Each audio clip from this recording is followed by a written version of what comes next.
Hello again. We're back to pick up thinking about classic ethical theories today. We turn to our third theory. Today we're going to look at what is usually called virtue ethics or character ethics. It can be called either one. I will probably interchangeably use those words as we go through today. I want to contrast this to begin with a little bit with the other theories we've looked at so far, with utilitarianism and deontology. Utilitarianism and deontology both look at the rightness or wrongness of acts, the goodness or badness of something that is done by someone. Neither one of those theories put any emphasis on the agent or the actor, the person actually doing the acts. The actor or the agent is supposed to be neutral in those theories, and no attention is really given to the actor or the agent at all. The actor is simply a means, a disinterested means to an end, or a disinterested fulfiller of duty. Virtue ethics challenges utilitarianism and deontology in that it prescribes not what we ought to do, but virtue ethics prescribes what kind of people we ought to be. So virtue ethics deals with actors, not with actions. Okay? And so the question for us today is not what should I do, but who should I be? Now the origin of virtue ethics goes way, way, way back in history. It really originates with the ancient Greeks, particularly with Plato and Aristotle. Aristotle has the most complete development of this. This is the book, Nicomachean Ethics. I had to read this in a college class long ago. And if you recall, the other books I've shown you for the ethical theories we've looked at so far have been very small, short books. Not so with this one. Aristotle was never at a shortage of words about anything. And so it's true with his ethical theory as well. So let's dive right in. First of all, Aristotle's ethics deals a lot with virtue. And so I want to just get a definition out. An ethical virtue is a fixed disposition, habit, or trait to do what is morally commendable. Let me say that one more time. A moral virtue is a fixed disposition, habit, or trait to do what is morally commendable. Okay? Now, a little bit about Aristotle's ethics. For Aristotle, ethics is actually a part of something bigger. For him, ethics is a branch of politics. And politics, in his mind, would be something probably even a little bigger or defined a little more broadly than what most of us would define it as. What Aristotle called politics would include things we look at as political, but also most things we would call social. And so here's how the two are related for Aristotle. Ethics is the study of the conditions necessary for human well-being. Ethics is the study of the conditions necessary for human well-being. Politics is the study of how to order people in community to bring about those conditions that are necessary for human well-being. So for Aristotle, a politician should first be an ethicist. He should understand what he or she is trying to bring about, and that is human well-being. And ethicists understand what human well-being is and what conditions make it possible. And a politician figures out what to do in the community or in society to bring about those conditions that are necessary. It is interesting, however, that Aristotle sees a politician, or is best fit to be a politician if he or she is first an ethicist. Because what was Aristotle himself? A philosopher and an ethicist. So in some ways, he may be making the argument here he'd make the best politician. I want to point out one other thing at this point as well. Virtue ethics, like utilitarianism, is teleological. I'm wondering if you remember what that word is from our lecture a few sessions back. If you remember, teleology comes from that Greek word telos that means end, goal, consequence. Virtue or character ethics is an ethics that has a consequence, a goal, an end in mind. And where for utilitarianism it was the greatest amount of happiness, least amount of pain for the greatest number of people, for Aristotle, the goal is bringing about human well-being. So, let's talk about just what that is. Hopefully, by now you've asked yourself the question, all right, Smith, what is human well-being? Well, here's your answer. Well-being for Aristotle exists in a creature exercising in an unimpeded way the capacities, tendencies, and functions peculiar to that species. Now that might sound kind of academic, but we'll bring this down to earth in just a minute. But human well-being then would mean we have to figure out what is peculiar, unique, what are our human capabilities and tendencies that set us apart from other living things. And when we figure out what those are and what it would mean to exercise those in an unimpeded, uninhibited way, then we can figure out what human well-being is. Now let me give you an example of something that would achieve well-being. An example of this would be the human heart. A heart is meant to pump blood. When the heart pumps blood well, when the heart is functioning well, when it isn't diseased, when there aren't other things causing some error in the way it's functioning, but when it does its job, when it circulates blood throughout the body as blood is needed throughout the body, we could say the heart has achieved well-being. It's doing what it's meant to do. The heart isn't meant to filter toxins out of the blood. That's the liver's job. The heart doesn't work with the immune system. There are other things that do that. A heart is meant to pump blood. That's its peculiar function. When it does that well, it has achieved well-being.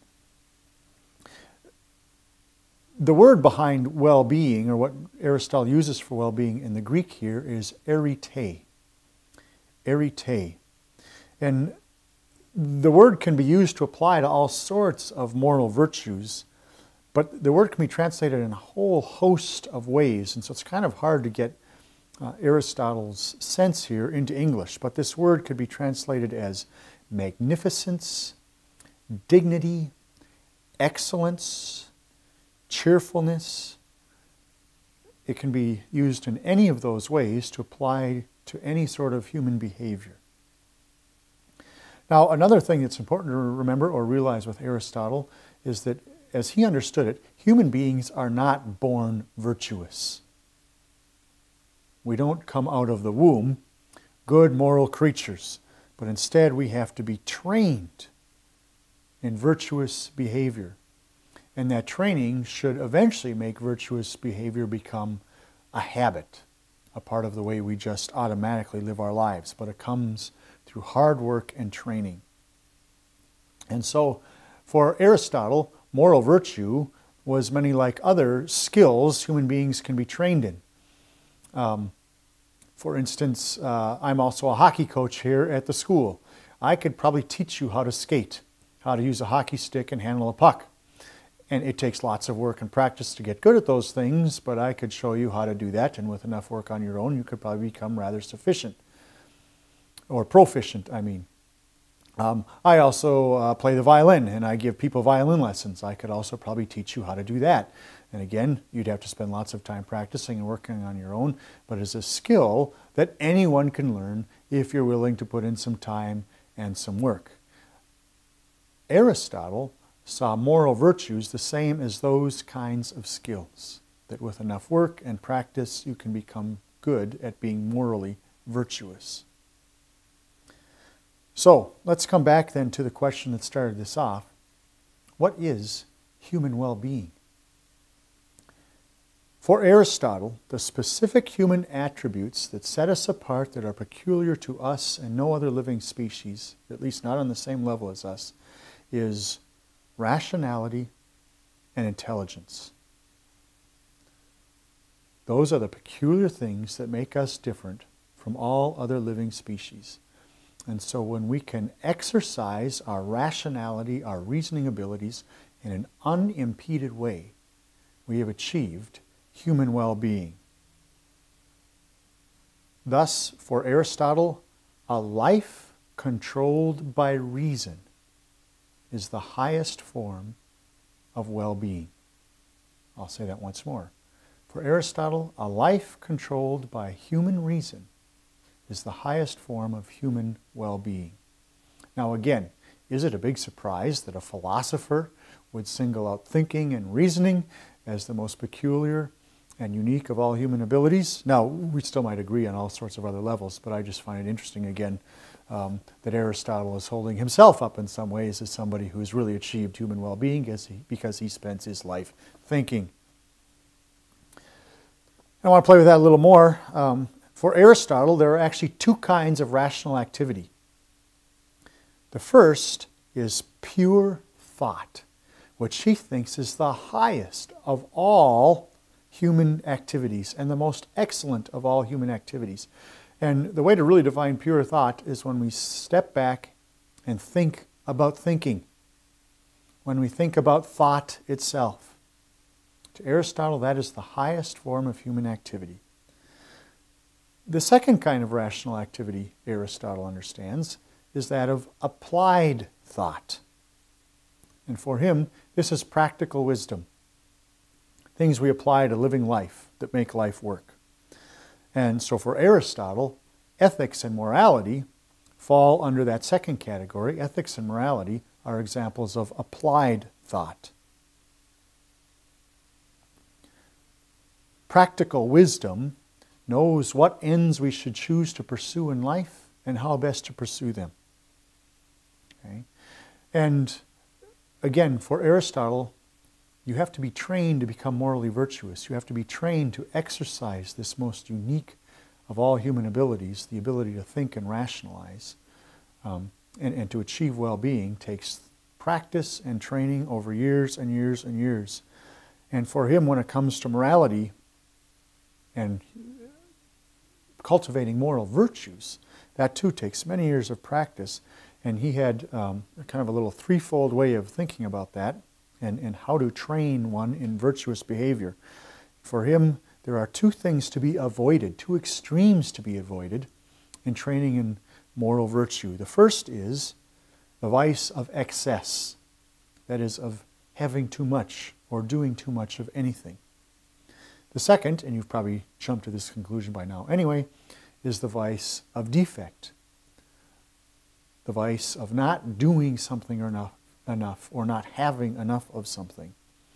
And so one is to aim between those two vices, between the vice of excess and the vice of defect, and one is to aim at the middle path, the way of moderation. For Aristotle, moderation is the key to moral virtue and a virtuous life.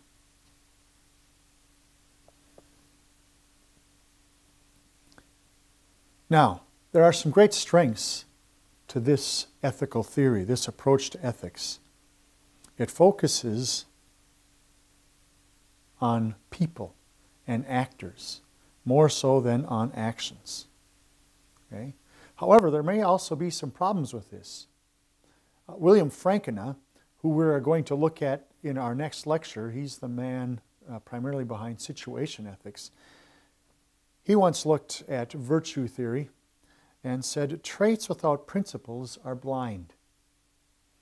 That you can be a great person, but we still need some sort of principles, some sort of rules, some sort of ends to govern how we choose what actions we're going to choose to do. It could also be argued, one of the problems with virtue ethics is it's just a disguised form of deontology. Because in some ways, if you think of most of the things we lift up as moral virtues, can't they also be tied to doing one's duty, fulfilling a particular duty? So, for instance, the virtue fairness, being a fair person, isn't that really the same as always treating others justly, equally? Or think about the moral virtue of being a faithful person. Isn't that really the same as fulfilling the duty of fidelity, of keeping your word, of following through on things you promise and say you do? So is, maybe in some way, virtue ethics just a disguised form of deontology? And maybe the biggest problem with virtue ethics is that usually when most of us find ourselves in a moral dilemma, the question we're asking is, what should I do? I'm in a tight situation, a tough situation where multiple answers seem like they might be wrong and right at the same time, and somehow we have to make a choice. Character ethics doesn't help answer those kinds of questions. However, the one thing, as I said, that is really valuable about this ethical theory is it does leave the thing, or it does include the thing the other theories tend to leave out: the actor, the moral actor, him or herself. And also think about this: when you're thinking about a moral person, don't you most often think about the virtues they possess as a person? He's always so generous. He never says a bad word about anyone. I think we often think more about character issues, traits of character, than we do specific actions with people. So I leave you with that to think about in terms of character or virtue ethics. Thank you.